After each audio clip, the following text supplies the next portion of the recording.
अन्नदाता, पग पग पर है संग तुम्हारे अन्नदाता।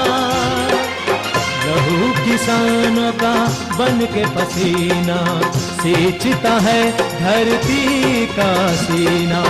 मेहनत का तेरी हक दिलवाने, नई तकनीक नई खोज बताने। पशुधन को गुणवान बनाना, पौध सुरक्षा को सिखलाना, खेती के सब गुर समझाने, भारत का सरताज बनाने। आठों पहर है संग तुम्हारे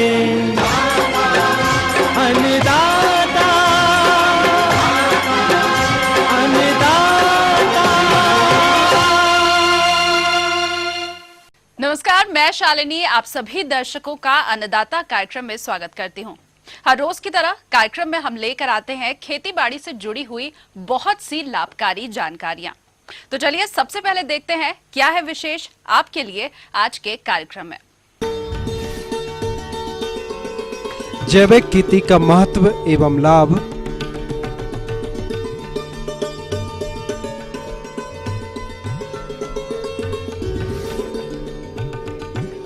ज्वार की उन्नतशील किस्में एवं वैज्ञानिक खेती,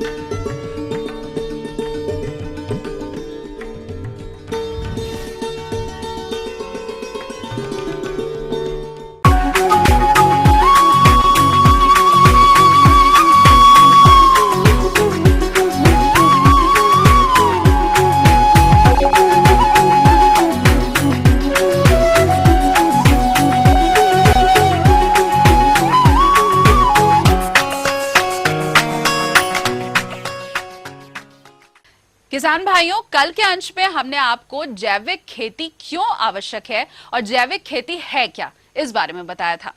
आज के अंश में हम जानेंगे कि जैविक उत्पाद की घरेलू और बाहरी बाजार के लिए कौन कौन सी मूलभूत आवश्यकताएं हैं, वो देखिए इस प्रस्तुति के माध्यम से। किसान भाइयों, प्रमाणीकरण के अंतर्गत सभी निर्यात होने वाले उत्पादों का प्रमाणीकरण उचित समय पर अधिकार प्राप्त संस्थाओं तथा प्रमाणीकरण एजेंसी द्वारा किया होना चाहिए। अतः यदि आप जैविक खेती के लिए जोखिम भरी योजना बनाने जा रहे हैं तो आइए इससे पूर्व जाने कुछ निर्देश कि क्या करें और क्या ना करें।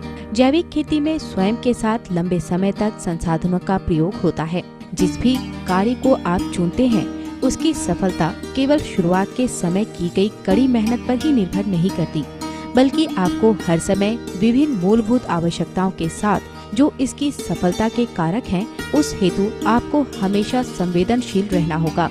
यदि आप जैविक खेती को अपनाने जा रहे हैं तो आपको अंतिम निर्णय के पूर्व निम्न महत्वपूर्ण बातों पर ध्यान देना होगा। आप एक दूसरे के साथ मीटिंग कर जो भी कार्य करने एवं उत्पाद लेने जा रहे हैं तो बाजार में उसकी आवश्यकता, स्थायित्व तथा दूसरे विकल्प अन्य धंधे की संभावना है कि नहीं, इसके लिए आप विश्लेषण कर लें। आज खेती कोई लंबे समय तक का विकल्प नहीं है, बल्कि आज यह एक व्यवसाय है। इस प्रलोभन के साथ जैविक कृषि को नहीं अपनाना चाहिए कि पहली बार अपनाने से शुरू में ही आपको अच्छी आमदनी एवं उपज मिल जाएगी, क्योंकि रासायनिक उर्वरकों एवं रोग एवं कीटनाशकों के प्रयोग न करने से हो सकता है कि शुरुआत में आमदनी एवं उपज कम प्राप्त हो। इसमें कोई शंका नहीं कि जैविक खेती में कहीं भी शुरुआत के 2 से 3 वर्ष बदलाव व प्रथम प्रमाणीकरण का समय होता है।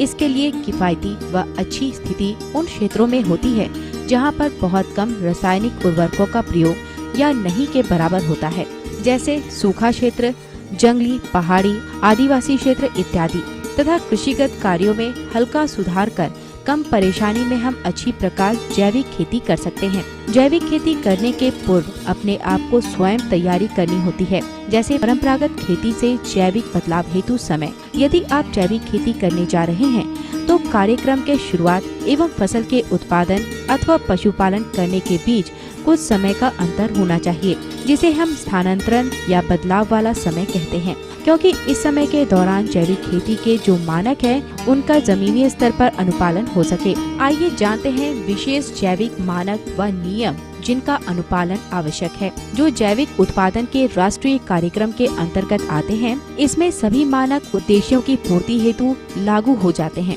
आइए अब जानते हैं बदलाव के समय के बारे में। 1 वर्षीय फसलों के लिए कम से कम 12 माह, बहुवर्षीय फसलों हेतु कम से कम 18 महीने। अब तक रासायनिक विहीन खेती के क्षेत्र में कोई बदलाव समय की जरूरत नहीं होती। बदलाव के समय प्रमाणीकरण संस्थाएं अनुमति दे सकती हैं कि पादप उत्पाद पूर्णतः कार्बनिक कृषि की बदलाव अवस्था से गुजरा है। आइए अब बात करते हैं फसल उत्पादन की। बीज और पौध का चयन। जैविक उत्पादन के लिए केवल प्रमाणित जैविक बीज व पादप सामग्री का प्रयोग करें। बिना रासायनिक उपचारित बीज और पौध का प्रयोग तभी करें जब प्रमाणित कार्बनिक स्रोत उपलब्ध न हो। जिन स्थानांतरण तकनीक से तैयार बीज, परागण व पौध का प्रयोग वर्जित है। उर्वरक केवल पादप या पशु का सूक्ष्म जीवों द्वारा सड़ा गला पदार्थ जो प्रक्षेत्र में उत्पादित किया गया हो उसी का प्रयोग करें। बाह्य जैव उत्पाद जो फॉर्म के बाहर बने हो वो विकल्प हो, न कि उनकी जगह प्रयोग हो। ऐसा सीमा के लिए प्रतिस्थापित और इस कार्य के लिए प्रमाणीकरण संस्था की तरफ रुकावट होगा। उर्वरक देते समय पोषण की हानि कम से कम और मिट्टी का पीएच संतुलित एक स्वीकार्य स्तर पर होना चाहिए। प्राकृतिक स्रोत से प्राप्त खनिज उर्वरक जैसे कैल्शियम क्लोराइड, चूना पत्थर, जिप्सम और कोई अन्य का प्रयोग कर सकते हैं जब विशेष अवस्था पर उनका प्रयोग आवश्यक हो। उर्वरक और खनिज के साथ भारी धातु मिश्रित या अन्य अनचाही वस्तु जैसे नाले का गंदा पानी या मल मूत्र का प्रयोग वर्जित है। अब आइए जानते हैं भूमि एवं जल प्रबंधन के अंतर्गत। भूमि की सफाई जलाकर एवं कटाव कर तथा फसल अवशेषों को भी जलाना प्रतिबंधित है। पहले से उपस्थित जंगलों की कटाई या सफाई कर जैविक खेती करने के उद्देश्यों से प्रतिबंधित होनी चाहिए। मिट्टी और जल स्रोत का उपयोग एक स्थायित्व प्रदान के साथ साथ सही तरीके से होना चाहिए, जिससे कि मिट्टी कटाव, क्षारीयता, अत्यधिक पानी का प्रयोग न करना तथा भूमिगत तथा भूमि के ऊपर बहने वाला पानी प्रदूषित न हो। कृत्रिम खरपतवारनाशी, फफूंदनाशी, कीटनाशी के साथ कृत्रिम वृद्धि नियामक ये सभी वर्जित हैं। पर्यावरण मित्रवत उपाय नियंत्रित एवं सुरक्षात्मक तरीके से प्रयोग करें, जैसे यांत्रिक, फंदा, प्रपंच, गंधपाश, पलवार इत्यादि। सूक्ष्म जीव जैसे ट्राइकोडर्मा, ट्राइकोग्रामा, एनपीवी जीवाणु जैसे बैसिलस और वनस्पतियों में नीम, लहसुन, पनगोमिया, पैराथ्रिन, समुद्री खरपतवार और इससे निर्मित सत इत्यादि का प्रयोग किया जाता है। किसान भाइयों, जैविक खेती को बढ़ावा देने तथा जैविक उत्पाद के प्रमाणीकरण हेतु राष्ट्रीय कार्यक्रम के तहत कृषि एवं प्रसंस्करण खाद्य पदार्थ निर्यात विकास संस्था एपिटा कार्यरत है, जिसने प्रदेश में ही नहीं वरन संपूर्ण देश में 18 स्थानों पर प्रमाणीकरण एवं निरीक्षण हेतु संस्था खोल रखी है। सभी संस्थाएं एवं प्रमाणीकरण एजेंसियां अपना स्वयं का मार्क एवं लेबल रखती हैं।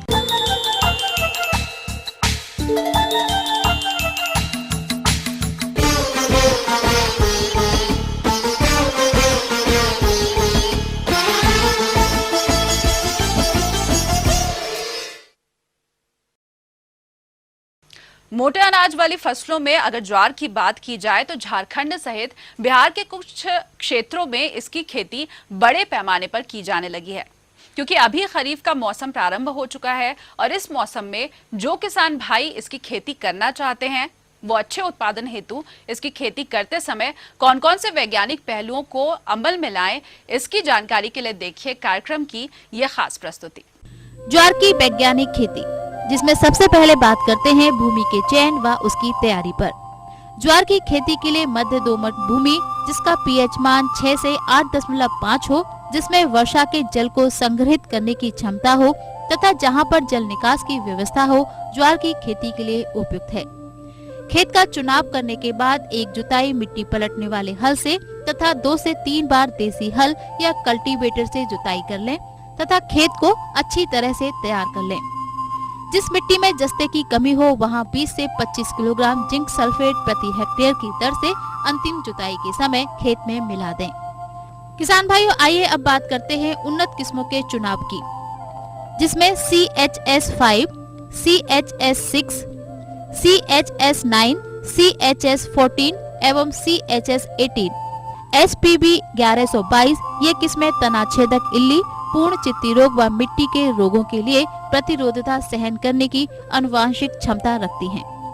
बीज बोते व लेते समय कुछ बातों को ध्यान में रखें, जैसे अपने क्षेत्र के लिए अनुमोदित जाति को ही खरीदें और फिर उस बीज का प्रयोग बुवाई के लिए करें। किसान भाइयों, आइए अब बात करते हैं बीज की मात्रा पर। इसमें बीज की मात्रा 10 से 12 किलोग्राम प्रति हेक्टेयर होती है और बुवाई का उपयुक्त समय जून से जुलाई तक है। यदि वर्षा प्रारंभ न हो तो इसकी बुवाई देर से की जा सकती है। बीज को बोने से पूर्व 2 से 2.5 ग्राम थीरम या मैनकोजेब से प्रति किलोग्राम को उपचारित जरूर कर लेना चाहिए। इसके पश्चात 5 से 10 प्रति किलोग्राम बीज को उपचारित करें और फिर उसे सुखा लें। ज्वार की बुवाई सीड ड्रिल से या हल के पीछे कतार से कतार की दूरी 45 सेंटीमीटर तथा पौधे से पौधे की दूरी 15 से 20 सेंटीमीटर रखते हुए करें। बुवाई से 8 से 10 दिन के बाद विरलन का कार्य अवश्य करें। आइए अब बात करते हैं खाद एवं उर्वरक की। 2-3 वर्षों में एक बार बोनी से पूर्व 100 कुंटल प्रति हेक्टेयर सड़ी हुई गोबर की खाद खेत में अवश्य डालें। उर्वरक का प्रयोग मृदा परीक्षण के आधार पर करें। उत्तम उपज प्राप्त करने के लिए संकर जातियों के लिए 80 किलोग्राम नाइट्रोजन, 40 किलोग्राम फास्फोरस व 20 किलोग्राम पोटास प्रति हेक्टेयर की दर से प्रयोग करें। नाइट्रोजन की आधी मात्रा, फास्फोरस व पोटास की पूरी मात्रा बोनी के समय बीज के नीचे दें। उर्वरक को बीज के साथ मिलाकर ना दें। नाइट्रोजन के शेष भाग को जब फसल 30 से 35 दिन की हो, यानी पौधे जब घुटनों की ऊंचाई के हो जाएं, तब पौधों से लगभग 10 से 12 सेंटीमीटर की दूरी पर साइड ड्रेसिंग के रूप में देकर डोरा चलाकर भूमि में मिलाएं। आइए अब बात करते हैं खरपतवार प्रबंधन की। जब फसल 15 से 20 दिनों की हो जाए, तब पहली बार कुल्पा या डोरा चलाएं व आवश्यकता अनुसार निदाई करें और दूसरी निदाई गुड़ाई 30 से 35 दिन बाद करें। खरपतवारों के नियंत्रण हेतु एट्राजिन सीमाजिन 0.5 से 1 किलोग्राम प्रति हेक्टेयर सक्रिय तत्व का उपयोग अंकुरण से पहले 800 लीटर पानी में मिलाकर छिड़काव करें। सिंचाई प्रबंधन। वर्षा की फसल होने के कारण सिंचाई की आवश्यकता नहीं पड़ती है, लेकिन फसल में भुट्टे आने के समय व दाना भरते समय खेत में नमी रखना आवश्यक है। अतः इस अवस्था में नमी की कमी हो तो सिंचाई अवश्य करें। अधिक वर्षा होने की स्थिति में जल निकास का उचित प्रबंधन आवश्यक है। आइए अब बात करते हैं अंतर्वर्ती फसलों की। ज्वार के साथ अंतर्वर्ती खेती के रूप में सोयाबीन, लोबिया, अरहर, मूंगफली आदि की फसल को लेकर अच्छा लाभ उठा सकते हैं। पौध संरक्षण।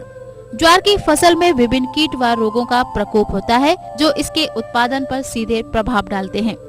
इसमें लगने वाले प्रमुख रोगों में पर्णचित्ती रोग, कंडवा रोग एवं फफूंद रोग हैं। इसमें लगने वाले कीट हैं तनाछेदक इल्ली, बीज मक्खी, भुट्टे की इल्ली इत्यादि। रोग व कीटों के प्रबंधन के लिए एकीकृत प्रबंधन विधि को अपनाना होगा। कीट नियंत्रण हेतु प्रतिरोधी किस्मों को लगाएं, गर्मी की गहरी जुताई करें तथा फसल पर कीट आक्रमण होने पर नीम निर्मित दवा एवं कीटनाशक दवा का छिड़काव करें। फसल की कटाई एवं भंडारण। भुट्टों के पकने पर इसकी कटाई करें। सभी जाति के पकने का समय अलग अलग होता है। ज्वार के पौधों की कटाई करके ढेर लगाने के बाद पौधों से भुट्टों को अलग कर सुखा लें तथा दावन द्वारा या थ्रेशर द्वारा भुट्टे से दानों को अलग कर लें तथा तुड़बे को सुखाकर अलग ढेर लगाकर रखना चाहिए। इसे बाद में जानवरों को खिलाने के काम में ले सकते हैं और दानों को सुखाकर अच्छी तरह से भंडारण करके रखें। इस तरह उपरोक्त बातों को ध्यान में रखकर यदि किसान भाई आप ज्वार की खेती करते हैं तो 30 से 35 कुंटल प्रति हेक्टेयर उपज प्राप्त कर अपनी आय में वृद्धि कर सकते हैं। तो ये थी कुछ उपयोगी जानकारियां। अब लेते हैं एक छोटा सा ब्रेक। जल्द हाजिर होंगे और कार्यक्रम में आगे है महत्वपूर्ण जानकारियां। तो आप कहीं मत जाइए, बने रहिए हमारे साथ।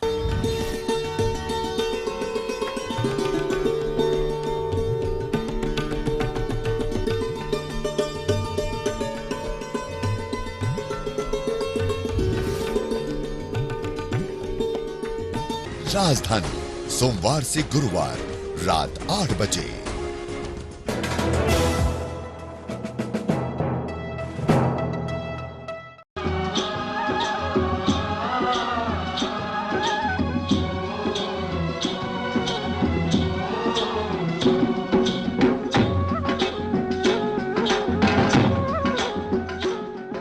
ब्रेक के बाद एक बार फिर से आप सभी दर्शकों का अन्नदाता कार्यक्रम में स्वागत है।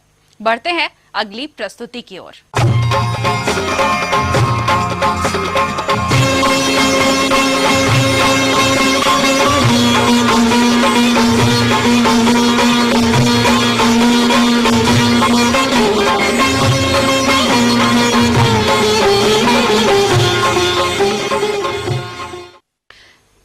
भाइयों, इन दिनों गर्मी अपने चरम पर है और इसके प्रभाव से पशुपालन व्यवसाय भी अछूता नहीं है। इस बदलते मौसम में अक्सर पशु विभिन्न रोगों की चपेट में आ जाते हैं। तो किसान भाइयों, अगर आप दुधारू पशुओं का पालन करते हैं तो आप अपने दुधारू पशुओं को इन रोगों से किस तरह से बचाएं, इस विषय पर जानकारी दे रहे हैं बिहार पशु चिकित्सा महाविद्यालय पटना के डॉक्टर वीरेंद्र कुमार। हमारे राज्य में मुख्यतः पशुओं में होने वाली बीमारियां जो है उसमें जीवाणु रहित बीमारियां, जीवाणु से होने वाली बीमारियां और विषाणु से होने वाली बीमारियां मुख्य है। तो जीवाणु से होने वाली बीमारियां जो मुख्य है उसको हम लोग गला घोटू कहते हैं, जिसको हेमोरेजिक सिप्टिसीमिया भी कहा जाता है। गला घोटू एक ऐसी बीमारी है जो जीवाणु पास्चुरेला मल्टीसीदा द्वारा में जीवाणु से होता है। इसमें मुख्य रूप से आप देखेंगे कि पशु जो है इसमें श्वास तंत्र इसमें प्रभावित होता है, मुख्य रूप से श्वास तंत्र प्रभावित होता है गला घोटू के इस बीमारी में।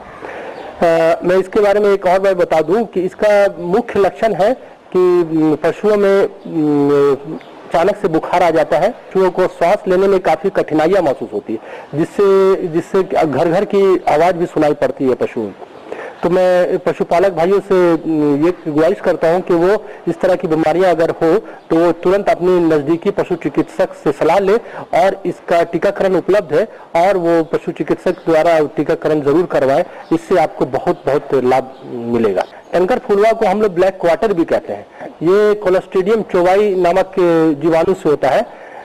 इसमें ये 6 महीने के बछड़ों से लेके 2 साल के जानवरों तक में ये मिलता है। और इस बीमारी का जो मुख्य लक्षण है मैं आपको बता दूं, इसमें अचानक से बुखार आने लगता है, बहुत तेज हो जाता है, बुखार आता है और इससे पैर जो है वो लंगड़ाने लगती है। कि मसल्स को आप दबाएंगे, उसके मांसपेशियों को आप दबाएंगे तो करकर की आवाज सुनाई पड़ेगी। अगर इस तरह का बीमारी का लक्षण अगर आपको मिलता है, पशुपालक भाइयों से निवेदन है कि वो तुरंत अपने नजदीकी पशु चिकित्सक से सलाह लें और इसका भी टीकाकरण उपलब्ध है और जरूर इसको टीका करवाएं। ये बहुत लाभान्वित होगी। बरसात से पहले इसका टीका जरूर करवा लें। तीसरा जो बीमारी है वो हम लोग उसको पिल कटवा या एंथ्रेक्स बोलते हैं। अभी तो बहुत एंथ्रेक्स का बीमारी बहुत मिलता नहीं है क्योंकि चूंकि टीकाकरण उपलब्ध है इसमें, लेकिन ये बीमारी बहुत खतरनाक है। ये एंथ्रेक्स की बीमारी अगर हो जाने से बहुत परेशानी होती है और इस बीमारी में खासकर आपको समय भी नहीं देखता है, जानवर तुरंत मर जाता है, तुरंत गिर जाता है, गिर के वो तुरंत छटपटा के मर जाता है। इसका मुख्य लक्षण है, पशुपालक भाई इस पे ध्यान दें और कि वो तुरंत अपनी नजदीकी पशु चिकित्सक को जरूर बुलाए और बुलाने के बाद वो जरूर उनको दिखा के और इसका भी टीकाकरण उपलब्ध है, जरूर टीका कराए। और इसके बाद में आपको कुछ विषाणु द्वारा होने वाली बीमारियां हैं जिसके बारे में आपको मुख्य रूप से बताना चाहूंगा। ये बीमारी मुख्य रूप से आप देखते भी होंगे और ये बीमारी बहुत चलन है हमारे राज्य में, बिहार में खासकर। ये FMD हम लोग कहते हैं, खुर पका मुंह पका बीमारी इसको कहते हैं। इसमें जानवर जो है बहुत परेशान हो जाता है और इसके मुंह से लाल टपकते रहता है और ये तकलीफ बहुत होने लगता है इसके मुंह से और ये चलना फिरना भी छोड़ देता है, क्योंकि खूर में भी इसको जो घाव होने लगता है। इस कारण क्या होता है कि इसके जो मुख्य लक्षण है इस बीमारी के, वो अचानक से पशु में बुखार आ जाता है और मुंह से भी बहुत लाल टपकने लगता है। इसीलिए पशुपालक भाई से मेरा निवेदन है कि वो इस तरह का बीमारी का अगर आप लक्षण देखें तो जरूर से जरूर वो आप अपने पशु चिकित्सक से सलाह लें। और इसकी जो टीकाकरण है वो साल में 2 बार होती है, एक बरसात से पहले और दूसरा जाड़े से पहले। तो इसका 2 बार जो टीकाकरण होता है उसको जरूर से जरूर आप टीका दिलवाएं और सरकार भी इसमें जो है टीकाकरण करवाते हैं। इसका एक और चीज मैं बता दूं इसको कि इसमें जो है आप खासकर पोटाशियम परमैंगनेट और सोडियम बाइकार्बोनेट का सोल्यूशन को मिला के उसको जरूर से जरूर धोएं और पैर में भी धुलें। और ग्लिसरीन उसके मुंह, चूंकि उसके जीभ में जो है बहुत मुंह पका जो रोग हम लोग कहते हैं, मुंह पकने के कारण क्या होता है, खाना पीना छोड़ देती है, लार पूरा टपकने लगता है, वो अंदर की तरफ नहीं ले पाती है। तो ग्लिसरीन का भी इस्तेमाल आप जरूर करें उसके मुंह में लगाने के लिए, तो उससे थोड़ा पशुओं को आराम मिलता है। पशुपालक भाई अपने जितने भी जानवर रखते हैं, जो भी जानवर आपके पास है उसको सही से रखें, सही से देखभाल करें, क्योंकि इसी पे हमारा ये है। और मैं गुजारिश करता हूं कि अच्छा से अच्छा जानवर को खिलाए पिलाए और उसका समय पे टीकाकरण कराएं।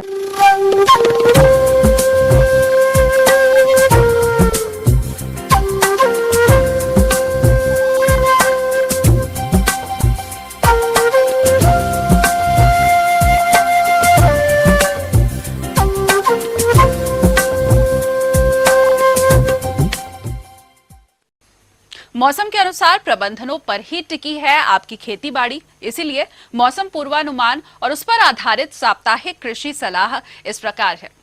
ग्रामीण कृषि मौसम सेवा राजेंद्र कृषि विश्वविद्यालय पूसा समस्तीपुर द्वारा भेजे गए मौसम पूर्वानुमान के आधार पर किसान भाइयों को सलाह दी जाती है कि खरीफ प्याज की खेती के लिए नर्सरी की तैयारी करें। स्वस्थ पौध के लिए नर्सरी में गोबर की खाद अवश्य डालें। खरीफ प्याज के लिए N53, एग्री डार्क रेड, अर्का कल्याण, भीमा सुपर आदि अनुशंसित किस्में हैं, अतः किसान भाई इनमें से किसी भी किस्म का चयन कर सकते हैं। बीज गिराने से पूर्व बीजोपचार अवश्य कर लें तथा बीज दर 8 से 10 किलोग्राम प्रति हेक्टेयर की दर से उपयोग करें। धान के बिचड़ों को बीज स्थली में गिराने का काम करें। बीज गिराने से पहले 1.5 ग्राम बावस्टीन प्रति किलोग्राम बीज की दर से उन्हें उपचारित करें। हल्दी एवं अदरक की बुआई करें। हल्दी के लिए राजेंद्र सोनिया, राजेंद्र सोनाली तथा अदरक के लिए मरान, नदिया आदि अनुशंसित किस्में हैं। हल्दी के लिए बीज दर 20 से 25 किलोग्राम प्रति हेक्टेयर तथा अदरक के लिए बीज दर 18 से 20 किलोग्राम प्रति हेक्टेयर रखें। 2.5 ग्राम मैनकोजेब या 1 ग्राम बावेस्टीन प्रति लीटर पानी में घोल बनाकर बीजों को आधे घंटे तक उपचारित करें। ओल की रोपाई 75 गुणा 75 सेंटीमीटर की दूरी पर करें। बुआई हेतु 0.5 किलोग्राम कंद का व्यवहार करें। मिर्च के खेत में विषाणु रोग से ग्रसित पौधों को उखाड़कर जमीन में गाड़ दें।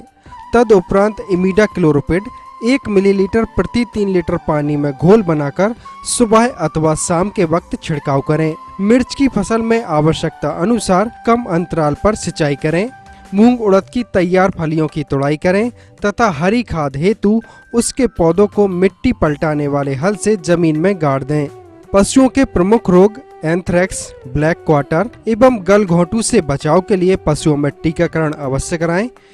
ग्रामीण कृषि मौसम सेवा बिरसा कृषि विश्वविद्यालय कांके रांची द्वारा भेजे गए मौसम पूर्वानुमान के आधार पर किसान भाइयों को सलाह दी जाती है कि मिट्टी में उपयुक्त नमी रहने पर किसान भाई अपने खेत की जुताई ढाल के विपरीत दिशा में करें तथा पाटा नहीं चलाएं। साथ ही साथ खेत के मेड़ों को दुरुस्त कर लें ताकि अधिक से अधिक वर्षा जल का जमाव खेतों में ही हो सके। ऊपरी खेतों को प्राथमिकता देते हुए जोत कर रखें ताकि मानसूनी वर्षा शुरू होते ही विभिन्न फसलों की बुआई जल्द से जल्द सही समय पर की जा सके। जो किसान भाई खेतों में देसी खाद का व्यवहार करना चाहते हो और उनके खेत जुते हुए हों तो खाद को पूरे खेत में बिखेर कर मिट्टी में मिला दें ताकि वर्षा शुरू होते ही ऊपरी भूमि में विभिन्न फसलों की बुआई के लिए खेत तैयार रहें। जो किसान भाई देसी खाद को अपने खेतों में बिखेर चुके हैं वे खेतों को जोतकर इसे मिट्टी में अच्छी तरह से मिला दें। जो किसान भाई बरसाती सब्जियां जैसे भिंडी, बौंदी, टमाटर, फ्रेंच बीन, फूल गोभी, बंदा गोभी इत्यादि की खेती करना चाहते हैं वे खेत की तैयारी कर बुआई करें। जो किसान भाई इस वर्ष नए फल वृक्ष लगाना चाहते हैं वे उपयुक्त जगह का चुनाव कर फल वृक्ष के अनुसार गड्ढा खोद कर छोड़ दें। रोपा धान के खेत की मिट्टी की उर्वर शक्ति बढ़ाने के लिए किसान भाई मिट्टी में मौजूद नमी का लाभ उठाते हुए हरी खाद वाली फसल जैसे ढैंचा, सनई आदि की बुआई करें। 1 एकड़ की बुआई के लिए 20 से 25 किलोग्राम बीज की आवश्यकता होती है। तापमान बढ़ने के कारण मवेशियों में लू लगने की संभावना है। अगर मवेशियों में लू लग गया हो तो पीड़ित मवेशी का तुरंत उपचार शुरू कर दें। उपचार के लिए मवेशी को ठंडे पानी से नहलाएं, सिर एवं नाक पर बर्फ के टुकड़े रखें तथा आवश्यकता पड़ने पर एवेल दवा की सुई लगवाएं। यह कार्य करने के पूर्व पशु चिकित्सक की सलाह अवश्य लेवें। वर्षा ऋतु में होने वाली बीमारियों से बचाने के लिए पशुओं का टीकाकरण उचित समय पर अवश्य करवाएं।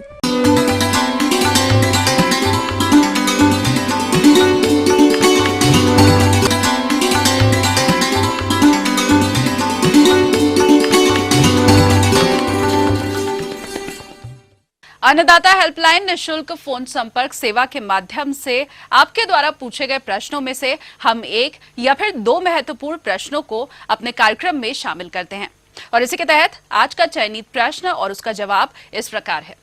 निशुल्क फोन संपर्क सेवा के माध्यम से पूछे गए प्रश्नों में से आज हमने जिस प्रश्न को कार्यक्रम में शामिल किया है उसे पूछा है ग्राम संभुआ जिला समस्तीपुर के कृषक देवेंद्र प्रसाद ने।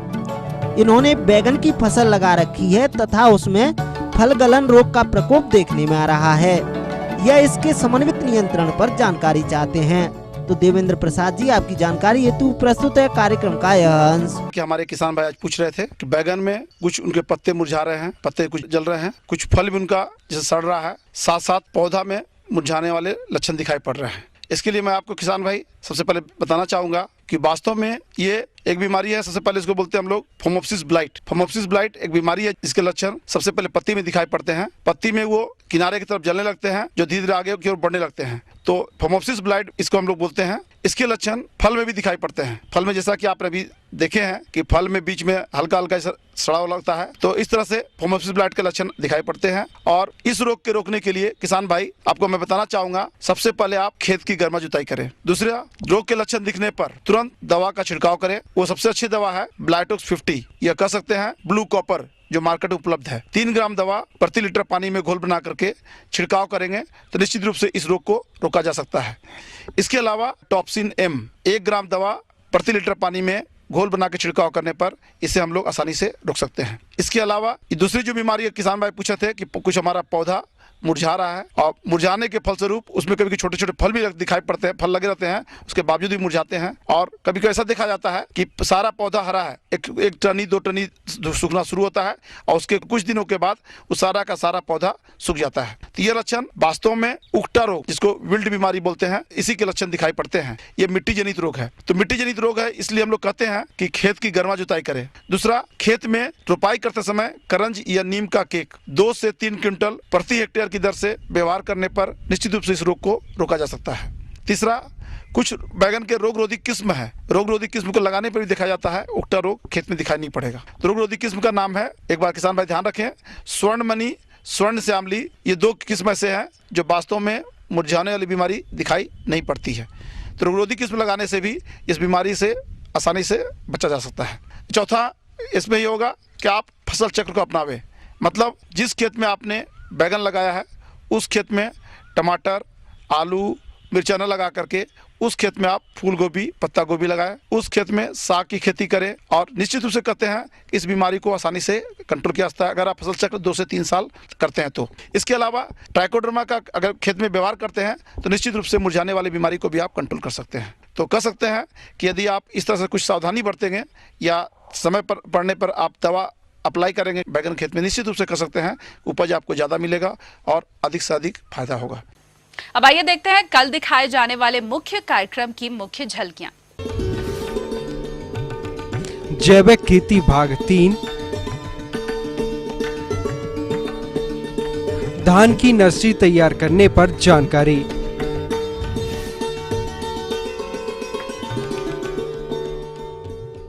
हम उम्मीद करते हैं कि आज का कार्यक्रम आप सभी दर्शकों के लिए उपयोगी रहा होगा। किसान भाइयों, अन्नदाता आपकी सेवा के लिए संकल्परत है। कृषि संबंधित समस्या और सुझावों के लिए आप हमें इस पते पर संपर्क कर सकते हैं। प्रोड्यूसर अन्नदाता, ETV Bihar Jharkhand, Ramoji film city, Hyderabad 501512। साथ ही आप हमें ईमेल भी कर सकते हैं। हमारा ईमेल है annadatabihar@etv.co.in। इसके अलावा आप हमें निःशुल्क हेल्पलाइन नंबर 180042540885 पर दोपहर 2 से 3 बजे के बीच संपर्क कर सकते हैं। तो फिलहाल अन्नदाता की पूरी टीम को दीजिए इजाजत। कल फिर इसी समय आपसे मुलाकात होगी कृषि संबंधित कुछ और रोचक जानकारियों के साथ। नमस्कार।